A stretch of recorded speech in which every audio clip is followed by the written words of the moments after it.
ठीक है वैभव, मैं राजीव का रुख कर लेती हूँ। राजीव, चुनावों में रेवड़ियां बांटने की हम जितनी आलोचना करते नजर आते हैं, हम क्या तमाम सत्ता पक्ष विपक्ष के बीच भी आलोचना होती रहती है और उतना ही इसका चलन हम देख रहे हैं लगातार बढ़ रहा है। हर पार्टी, हर राजनीतिक दल अपने अपने वर्ग को साधने के लिए मोबाइल, लैपटॉप, पक्का मकान, मुफ्त शिक्षा, मुफ्त बिजली, भरमार लगा दिए घोषणाओं की। लेकिन कहीं ना कहीं क्या अब इन रेवड़ियों के चक्कर में जो मेन जो बुनियादी मुद्दे हैं, जो स्थानीय मुद्दे हैं, क्या वो पीछे छूट जाते हैं? और इसीलिए पहले जो चुनाव से पहले जो तस्वीर थोड़ी क्लियर नजर आती थी इन रेवड़ियों के चक्कर में, अब वो भी तस्वीर धुंधली हो जाती है, पता नहीं लग पाता कि कौन आगे कौन पीछे।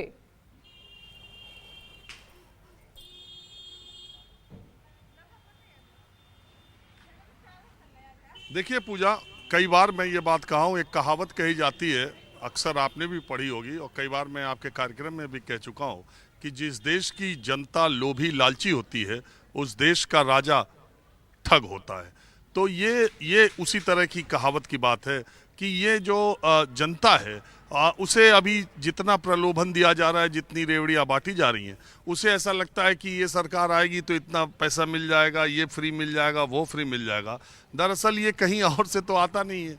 ये एक तरफ दिया जाएगा तो दूसरी तरफ पेट्रोल डीजल का दाम बढ़ेगा, खाद का दाम बढ़ेगा, या दूसरी जो चीज़ें रेवेन्यू जनरेट करती हैं, जीएसटी बढ़ेगी, ये आप ही से लिया जाएगा और आप ही को दिया जाएगा। एक जेब में हाथ, एक जेब काटना और दूसरी जेब में भरना, ये वो खेल है, हाथ की सफाई है जो राजनीतिक दल करते रहते हैं और इन दिनों ज़्यादा कर रहे हैं। एक ज़माने में आम आदमी पार्टी पर कांग्रेस पार्टी और बीजेपी हमलावर यही थी कि ये रेवड़ी पॉलिटिक्स करते हैं, प्रधानमंत्री ने भी कई बार बोला। और अब आप देखिए बीजेपी और कांग्रेस किस कदर काम कर रही है।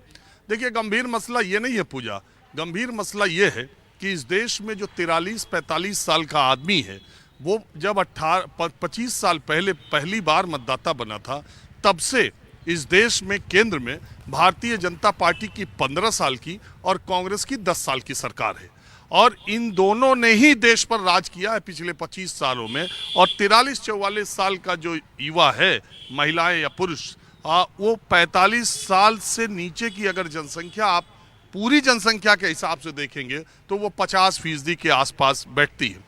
तो 50% देश की आबादी इन्हीं दो पार्टियों के केंद्र में सत्ता में देख रही है। तो जो कुछ भी आज स्थिति है उसके लिए ज़्यादा 15 साल बीजेपी के तो ज़्यादा बीजेपी को जिम्मेदार कहेंगे और उससे थोड़ा कम कांग्रेस को जिम्मेदार करेंगे। अगर हमारी अर्थव्यवस्था तेजी से चल रही है तो भी, अगर हम गरीबी पे जा रहे हैं तो भी इन्हीं दोनों को जिम्मेदार ठहराया जा सकता है। अब आप बार बार 70-75 साल की बात नहीं कर सकते क्योंकि 25 साल अपने आप में एक बहुत बड़ा समय कालखंड होता है। अब सवाल ये उठता है कि इन 25 सालों में कांग्रेस और बीजेपी ने देश की स्थिति क्या की है। देश में 80 करोड़ लोग अभी भी ऐसे हैं जिनको अगले 5 साल तक अनाज और राशन देने की जरूरत है।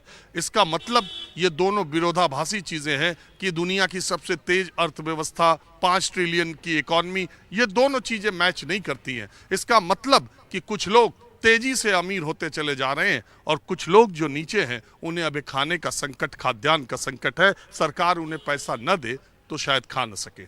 इसका मतलब कि पिछले 25 सालों में इन दोनों पार्टियों ने पूरे देश में अभी रोटी, कपड़ा और मकान का जुगाड़ नहीं किया है जो आदमी की मूलभूत आवश्यकताएं हैं। ये विफलता दोनों की है। और दूसरी बात यह है कि आज जब हम मध्य प्रदेश पर चर्चा कर रहे हैं, 18 साल हो चुके हैं मध्य प्रदेश में भारतीय जनता पार्टी की सरकार को। इन 18 सालों में अभी तक वायदा ऐसा है कि उससे पता चलता है कि अभी तक सबको मकान मध्य प्रदेश में नहीं मिल पाया। वायदा ऐसा है कि रोजगार, और दूसरी बात है 18 साल सरकार में रहने के बाद ये जितने वायदे भारतीय जनता पार्टी ने किए हैं, मध्य प्रदेश की जनता को कितना एतबार इस पर होगा और मध्य प्रदेश की जनता ने पिछले 18 सालों में बीजेपी की सरकार में क्या देखा है, वो ज़्यादा अच्छे तरीके से इन वायदों पर रिएक्ट करेगी और उन वायदों पर भरोसा करेगी, इनकी बातों पर भरोसा करेगी और इनके ट्रैक रिकॉर्ड अच्छा या बुरा जो भी है, मुझे लगता है 3 दिसंबर को ये पता चल जाएगा।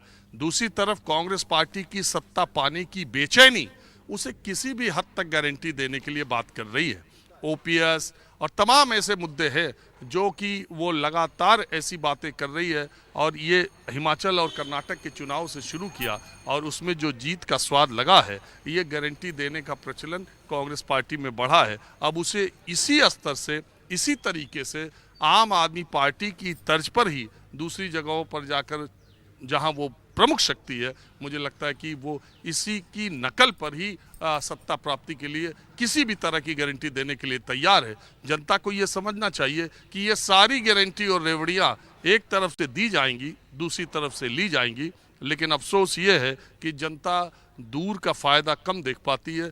त्वरित फायदा चुनाव में ज़्यादा देखा जाता है और उसका जब फायदा जनता को जो मिलता है तो उससे नेता को भी और पार्टियों को भी तुरंत का फायदा दिखाई देता है। दूर का फायदा न पार्टियां देख रही है न जनता देख रही है। ऐसे में देश की स्थिति आगे क्या होगी और किस तरीके से देश अर्थव्यवस्था के मामले में आगे बढ़ेगा, ये एक दोनों तरफ से सोचने वाली बात है।